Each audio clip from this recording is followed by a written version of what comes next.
So, yan po mga kalingap, Kuya David at Medit, mas bagay daw maging love team. So, yan po yung ating pag-uusapan po mamaya mga kalingap.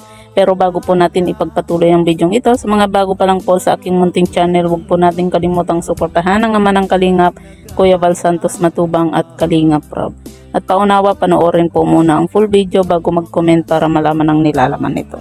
So, dito nga po mga kalingap, kung nakikita po ninyo yung ating naging thumbnail nga po at yung picture nga po ni Kuya David at ni Medit na sweet nga po at talagang alam naman natin itong si Kuya David, kumbaga halos lahat naman po ng Kalingap Angels ay kasundo po niya at kakulitan nga po, 'di ba? Kasi parang siya po yung kuya-kuyahan nga po ng mga Kalingap Angels, kasi itong si Kuya David nga po mga Kalingap ay cameraman po ni Kalingap Rob. Kumbaga syempre lagi po niyang nakakasama yung mga Kalingap Angels, 'di ba? Kahit saan, dahil nga po syempre siya yung cameraman Kaya naman kung mapapansin po natin ay talagang dikit po itong si Kuya David nga po sa lahat po ng mga Kalingap Angels. Pero yun nga po yung iba lang po kasi ay kumaga binibigyan po nila ng ibang kahulugan yung pagdidikit nga po ni Kuya David nga po dito sa mga Kalingap Angels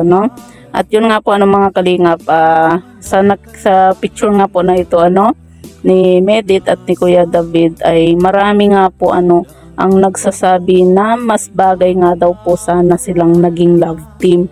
Kumbaga namali lang daw po ng pakikipag-love team ni Kalingap Rob Dapat noon pa daw ay nakitaan na itong si Medit at Kuya David ang mas bagay na maging love team nga po. At yun nga po mga Kalingap, dahil nga po sa pagpapaalam nga po ni Kuya David sa Team Kalingap, na sinasabi nga po niya na aalis daw po siya at pupunta nga po sa Manila pero hindi po niya sinabi yung totaling dahilan kung bakit pupunta po siya ng Manila.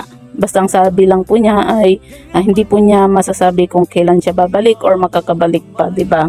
Pero yun nga po mga Kalingap, ang alam po natin it's a prank lang po siguro itong ginawa po ni Kuya David nga po, kasi alam naman natin na hindi po niya maiiwan ang Team Kalingap. Kasi kaya nga po, 'di ba, teacher po itong si Kuya David, 'di ba? Kumbaga mas pinili nga niya, 'di ba, na dito na lang po siya kasama itong si Kalingap Rob. At saka masaya naman na po siya na magkakasama silang magkakaibigan, 'di ba? Kumbaga sa tagal-tagal na po na kumbaga cameraman ni Kalingap Rob itong si David, tapos bigla-bigla na lang siyang aalis, 'di ba? Kasi nga po sinasabi po nila na ang dami po kasi nga nagsasabi mga Kalingap na mas maganda na daw po na umalis itong si Kuya David dahil nga po kumbaga nasaktan daw po ito dahil sa tambalang Danjoy. Kumbaga hindi na po nila daw nirespeto yung nararamdaman nga po ni Kuya David.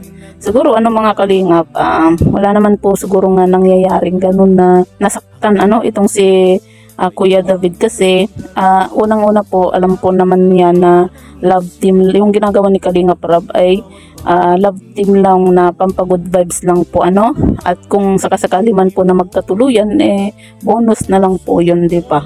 At yan nga po mga Kalingap, po yung masasabi nga po ninyo sa mga nagko-comment patungkol nga po dito kay Medit at Kuya David na mas bagay daw po sana sila na maging love team. Pero yun nga, siyempre alam po natin na hindi na po mangyayari yun dahil nga po umalis na nga po itong si Medit nga po sa Team Kalingap. So yan po mga Kalingap, po yung masasabi nyo sa video ito, i-comment nyo lang po sa ibaba at babasahin po natin isa-isa.